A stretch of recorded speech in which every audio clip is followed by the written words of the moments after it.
Ini kami punya dua dokumen ya Pak ya, pihak terkait ini. PT satu mana kuasa hukum satu lagi?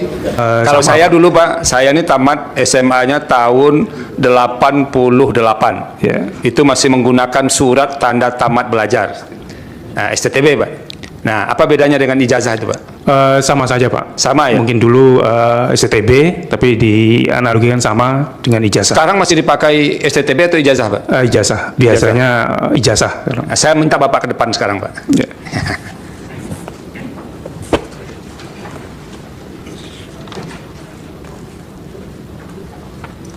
Kalau ada yang kuasa hukum mau ke depan, silahkan.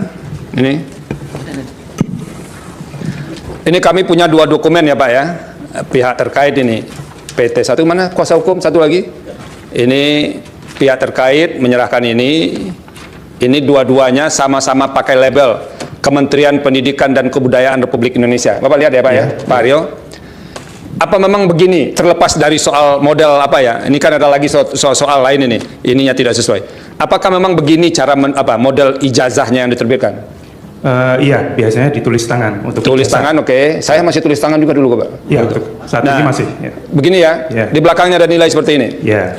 Lalu yang ini apa gunanya Pak? Itu adalah SHUN sebagai bukti yang bersangkutan mengikuti ujian nasional. Sebagai bukti yang bersangkutan mengikuti ujian nasional. Iya, dan yang mencetak adalah Dinas Pendidikannya. Oke.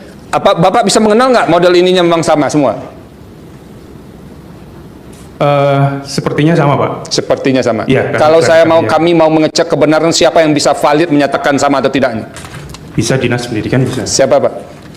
Langsung Dinas Pendidikan aja. Ya, Dinas Pendidikan yang membidangi ini. Dinas Pendidikan provinsi. Provinsi ya. Oke. Terima kasih Pak. Sementara itu dulu. Silahkan kembali ke tempat. Ini kan masih di sekitar, mohon maaf, ijazahnya Pak Jokowi, ijazahnya Pak Wapres Gibran dan lain sebagainya kayak. Kewenangan Mahkamah Konstitusi berdasarkan pasal itu dianggap dibacakan Pak. Jadi kewenangan dianggap dibacakan, ini akan dinasihati karena sedikit sekali kewenangannya. Nah sekarang Bapak masuk ke legal standing. Kenapa Bapak merasa dirugikan dengan berlakunya norma undang-undang yang dimohonkan pengujian ini? Silakan. Kedudukan pemohon legal standing. Pemohon adalah warga negara Indonesia yang berprofesi sebagai advokat dan wira swasta yang memiliki hak konstitusional berdasarkan pasal 27 ayat 1 Undang-Undang Dasar 1945 yang berbunyi segala. Nggak usah dibacakan Pak. Bapak jelaskan saja nih, kalau advokat nih harus jelas, yang kecil-kecil kayak begini nih lisan saja begitu Pak. Oh iya. Nah, coba Pak jelaskan ke kami mengapa Bapak memiliki legal standing. Apa yang dirugikan Bapak dengan norma ini? Bapak jelaskan saja. Berdasarkan pasal 17 huruf H angka 5 ya. Undang-Undang Nomor 14 Tahun 2008 tentang keterbukaan informasi publik yang berbunyi catatan yang menyangkut pribadi seseorang yang berkaitan dengan kegiatan satuan pendidikan formal dan satuan pendidikan non formal. Pasal ini yang membuat gaduh rakyat Indonesia sekarang ini karena ada yang berpendapat bahwa ijazah seseorang. Bukan Pak, yang Bapak terangkan ke kami itu kenapa Bapak dirugikan. Urusan orang lain itu Bapak tidak bisa mewakilinya karena Bapak tidak menerima kuasa dari orang lain. Sekarang Bapak pemohon prinsipal, Bapak jelaskan mengapa Bapak dirugikan dalam norma ini. Nah, jangan ngambil orang lain Pak ya. Kerugian saya yang saya rasakan itu jelas. Apa itu kerugiannya? Adalah ini terjadinya gaduh di mana-mana. Oke. Ya, yang menyebabkan usaha-usaha kami itu sulit. Iya, sering ada demo, kemudian ada perdebatan dan sebagainya. Ya. Yang termasuk kami merasakan bahwa situasi ekonomi dengan adanya ini itu ikut terganggu juga. Oke, jadi gara-gara ijazah ini terganggu ekonomi Pak ya? Iya. Nah, teman-teman kembali lagi di channel ini, jangan lupa subscribe dan komen agar tidak ketinggalan informasi lebih lanjut serta informasi-informasi terbaru yang akan kita sampaikan. Nah, teman-teman, kita tahu bahwa dalam klip video tersebut di mana hakim-hakim ini memeriksa kasus tentang tudingan ijazah palsunya, apakah asli atau bukan dari Bapak Gibran ini. Ya tentunya mereka melakukan hal tersebut ya untuk memastikan apakah benar-benar asli atau palsu. Ya, kita tahu bahwa yang beredar di beberapa media sosial sekarang yang mengenai tentang tudingan-tudingan kasus tersebut. Ya, dalam hal tersebut ya banyak hakim-hakim lainnya atau para KPU yang selalu terlibat dalam hal tersebut, selalu mereka membuat onar atau bisa disebut mereka membuat kebohongan. Ya, karena atas sesuatu hal yang misalnya mereka melakukan itu ya untuk keuntungan pribadi atau ada kerjasama antar mereka dengan satu pihak dengan pihak lainnya, ya tentunya seperti begitu. Ya, salah satunya di situ ya banyak hakim-hakim yang tidak mudah kita percayai karena mereka dalam menjalankan tugas kurang bagus ya begitu, atau disebut mereka tidak jujur ya dalam melakukan tugas mereka. Namun pada hakim kali ini ya mungkin bisa saja dia memberikan memberikan penegakan kebenaran yang membongkar semuanya dengan sebenar-benarnya mengenai tentang tudingan kasus ini. Ya, semoga aja Pak Hakim ini memberikan pernyataan dengan jujur ya, bisa memberikan informasi serta sedetail mungkin dan menegaskan tanpa melibatkan antar kerjasama atau harus ada segan-segannya karena dia yang diperiksa yaitu tudingan kasus Bapak Gibran. Ya, semoga saja hakim ini melakukan pekerjaan dengan jujur ya. Semoga saja dibongkarkan tujuan kebenarannya.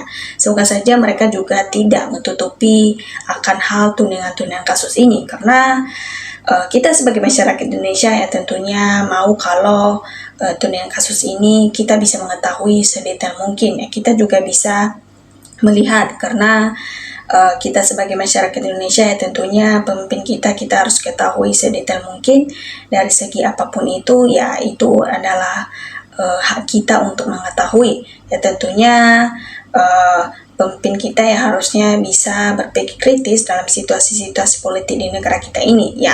Tentunya hakim ini harus berkeadilan atau memberikan kebenaran sesuai dengan fakta atau menjalankan tugas-tugasnya sesuai dengan aturan. Ya, begitulah percapaian keadilan ya. Jika didapati salah maka harus hukum memang mereka tanpa terbang pilih ya, jangan lembang bertele-tele lagi ya. Negara ini mesti bergerak ke depannya ya, jangan dihalangi hanya karena seorang atau yang korupsi ya, tidak jujur begitu, atau disogok dengan uang, disuap dengan uang ya, jangan sampai melakukan hal tersebut ya. Karena sebagaimana orang menjadi hakim itu ya harus jadi orang jujur ya dalam segala hal pekerjaannya, salah satunya hakim ini, karena keputusan ada di tangan mereka dalam melakukan penyelidikan hasil sidang yang mereka lakukan ya di situ.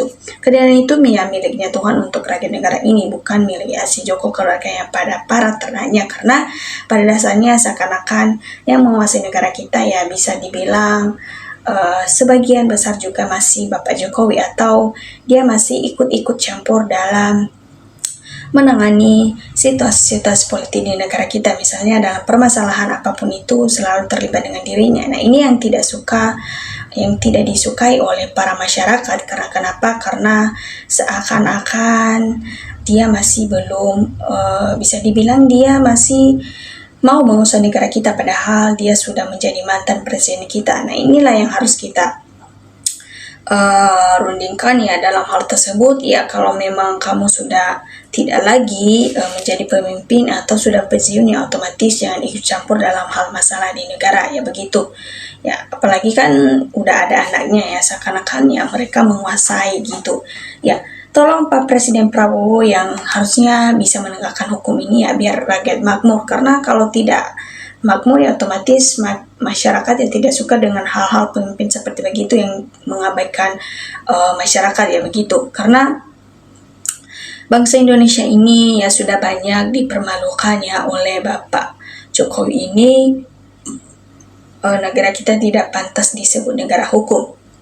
Kenapa kita bilang begitu? Karena pada dasarnya negara kita sudah dicorek busuk ya begitu, karena salah satu dari penjabat-penjabat negara kita ini ya mereka menghalalkan segala cara ya untuk mendapatkan kekuasaan atau keuntungan pribadi untuk mereka sendiri tanpa melihat bagaimana situasi dari masyarakat ya. Seharusnya yang asli dan yang palsu ini ya dibuktikan di pengadilan ya. Jangan cuma katanya sesuai aslinya ya, sedangkan aslinya tidak pernah diperlihatkan ya. Ibaratnya mereka kayak memperlambat begitu ya. Ya seharusnya hakim kali ini ya bisa memberikan penerapan yang lebih detail, ya bisa membongkar kebenaran sesuai dengan fakta yang sudah ada atau sesuai dengan aturan. Jangan sampai dia sama dengan hakim lain. Semoga saya seperti begitu, karena sangat sulit untuk mengaku tidak punya ijazah bagi keluarga Jokowi ini ya.